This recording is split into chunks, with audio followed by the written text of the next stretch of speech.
Bien, habíamos visto la parte del shader program de acá, en esta clase de acá, que abstraíamos, digamos, la parte de OpenGL que controlaba el shader. Ahora lo que vamos a ver es el element buffer, el vertex array y luego el vertex buffer. Prácticamente la abstracción que vamos a hacer es muy sencilla si es que ya entiendes cómo funciona la parte del vertex buffer, el vertex array y el element buffer al utilizarlos con OpenGL purito, ¿no? De hecho es lo que habíamos hecho en videos anteriores. Así que vamos a empezar primero con el más complicado, que es el vertex buffer. Y bueno, le he puesto algunos comentarios ya que esta es la clase un poco más complicada de todas. Pero si se recuerdan, el vertex buffer puede contener bastantes, o bueno, varios vertex attributes. Entonces, un vertex attribute puede ser como una coordenada, puede ser un color, puede ser una normal, puede ser cualquier información que yo quiera. Dentro de un solo vertex buffer puede haber varios vertex attributes. Entonces, yo le digo acá, con vertex attribute layout, cómo va a ser ese formato que va a tener cada atributo en mi vertex buffer. Bueno, cada uno va a tener un count, que va a ser la cantidad de vértices que va a tener mi vertex attribute, o bueno, la cantidad de componentes, perdón, ¿no? La cantidad de componentes. Luego también type, que va a ser el tipo de cada componente, y luego si va a estar normalizado o no, que eso se utiliza en una función de OpenGL. Entonces, esta es la parte privada, de hecho, creo que no importa si está privado, no, está bien. Luego, para la parte pública, de hecho, si se dan cuenta, esto podría ser privado, de hecho, como lo hice un poco apurado, todo lo he puesto en público, pero luego yo voy a ver si hago esto privado, esto también, si hago privado, porque creo que no hace falta esto de acá para información que sea para afuera. Pero en fin, la cosa es que por el momento funciona, lo voy a modificar para que sea mejor. Y luego tengo acá por hacer que esta clase sea copiable, no es copiable esta clase, de hecho he eliminado el constructor copia y el operador de igual también lo he eliminado para que no se puedan hacer copias de este objeto, bueno, de esta clase. Por temas de OpenGL, a veces es un poco complicado hacer copias ya que trabajamos con IDEs y bueno, si yo hago una copia también tengo que generar una copia en la tarjeta gráfica y bueno, eso es más complicado, así que no me quise complicar yo y simplemente dije mejor que no se pueda copiar esta clase y luego ya veo cómo lo hago, por eso está como un to-do acá. Bueno, vamos a empezar viendo el constructor. El constructor es muy sencillo, de hecho. Primero generamos el buffer, ya conocen esto, y luego cargamos la información. Como el constructor recibe como parámetros acá primero el size, luego la data y luego el usage. Acá simplemente con esta función que se llama load data, vamos a hacer eso. Primero lo bindeamos para que se apliquen los cambios. De hecho acá está la función bind, gl bind buffer, gl array buffer. Entonces esta función la utilizamos acá, se bindea, y luego gl buffer data, le pasamos a este acá, que ya está bindeado, el size, el data y el usage. Eso ya lo habíamos visto, así que no lo voy a explicar ahora. Y bueno, esa por parte del constructor de acá, que llama función load data prácticamente. Luego también hay un constructor vacío por si luego yo quiero pasarle o cargar la data después. Y el destructor, pues, es muy parecido a lo que habíamos hecho en el shader program. Solamente que acá va a decir, si es que el ID es diferente de 0, haz un delete buffer. El delete buffer está aquí. Vertex buffer, delete buffer. Y bueno, acá esta es la función que elimina el buffer. Si es que el ID es diferente de 0, llamo a delete buffers y luego hago que el ID sea 0. Así que cuando ya se llame el constructor, como el ID ya no va a ser... Como el ID ya va a ser 0, entonces esto ya no se va a llamar, así que no va a haber como un doble llamada al delete buffer. Por eso es que lo puse así. Luego tenemos la función de acá, que se llama bind. Bueno, ya la habíamos visto. El unbind es muy sencillito. El unbind simplemente hace un bind, pero ahora a 0, porque ya no estamos bindiendo el ID, sino que a 0, entonces así se desbindea. Luego el delete buffer ya lo habíamos visto. Y esta función importante que se llama getTypeSize. Esta función de acá, dependiendo de lo que yo le pase, por ejemplo acá le paso el tipo, como un GLUint. Entonces, le paso un GLFloat, entonces me retorna el sizeOf del float. Si yo le paso un unsignedInt, me retorna el sizeOf del unsignedInt. Solo es para eso de acá. Y si es que no encuentra ninguno de estos, mando una excepción que va a decir no se puede reconocer el tipo de dato en esta función de acá. Y ya está, esto vendría a ser por la parte de... No, de hecho falta esa función de acá. hay una función importantísima que se llama push vertex attribute layout. Esta función de acá lo que va a hacer es, en un arreglo que va a tener, bueno, es un vector acá de la STL, un vector que va a tener los attribute layouts, le vamos a meter datos de este tipo, vertex attribute layout. Entonces, cuando hacemos un push vertex attribute layout, de hecho vamos a ir a la definición de la función, le pasamos el count, el type y el normalize, ¿no? El count es la cantidad de componentes que tiene el vertex attribute, el type es el tipo del vertex attribute, y bueno, el normalize es si está normalizado o no está normalizado esos datos del vertex attribute. Entonces acá le decimos vertex attribute layout pushback para meterle un nuevo elemento al vector, y le decimos count es igual a, bueno, le pasamos acá, como es un tipo agregado prácticamente, este vertex attribute layout simplemente contiene datos acá y no tiene ningún método, entonces nosotros podemos utilizar esta forma de inicializarlo. Simplemente le pasamos entre paréntesis, bueno, entre llaves, le pasamos count, type, normalized, y eso es lo que se va a encargar de luego generar mi objeto de tipo vertex attribute layout.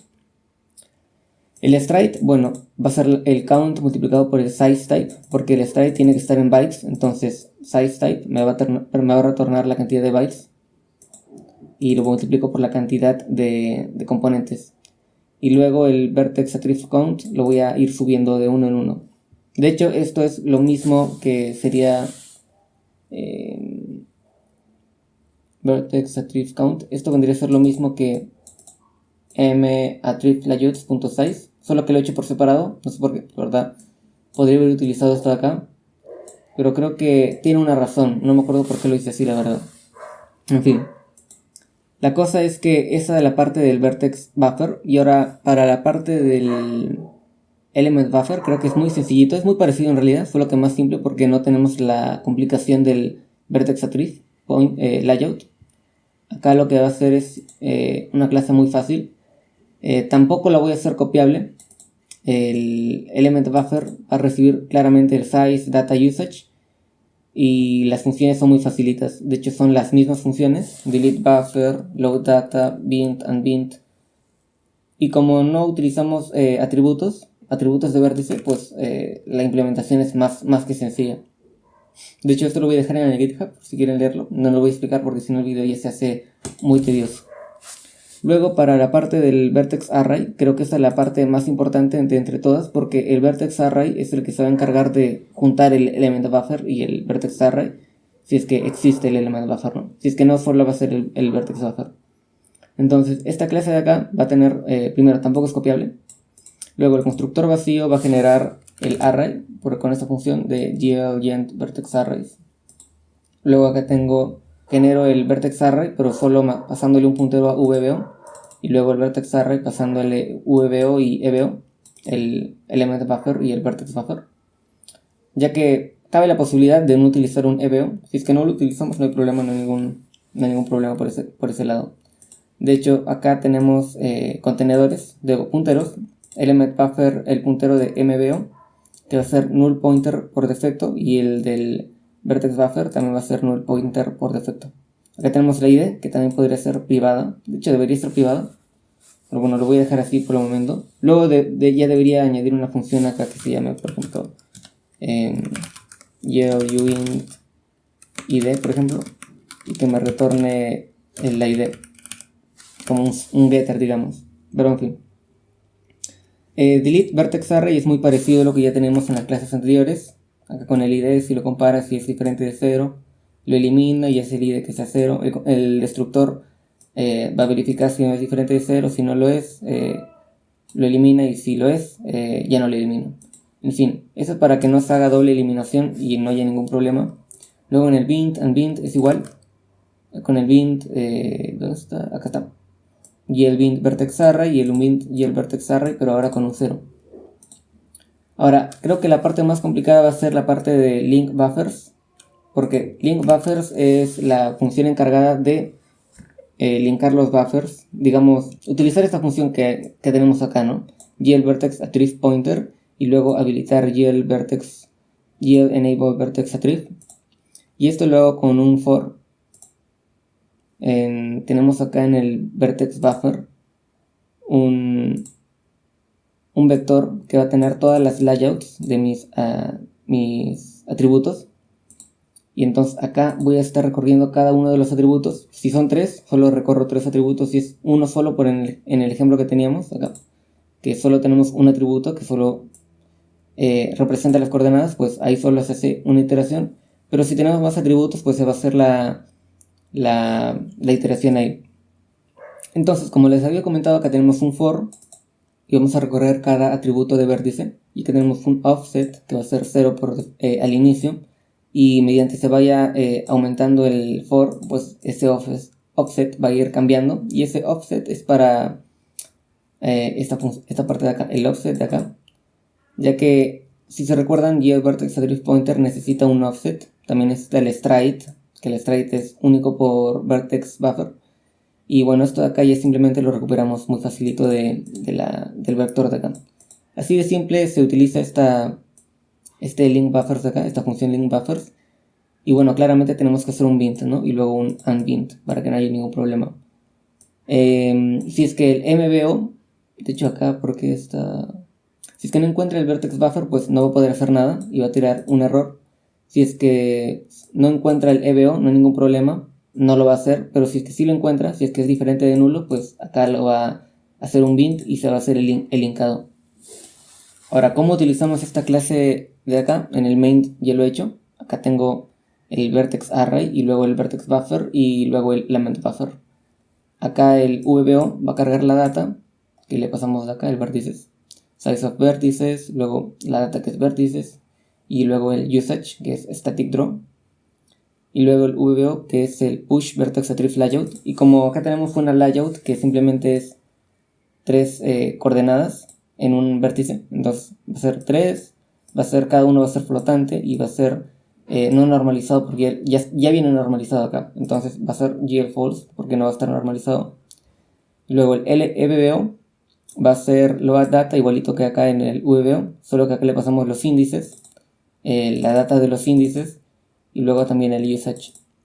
Finalmente el BAO le pasamos por referencia, bueno, le pasamos no por referencia, sino que le pasamos la dirección de memoria del EBO y la dirección de memoria del VBO.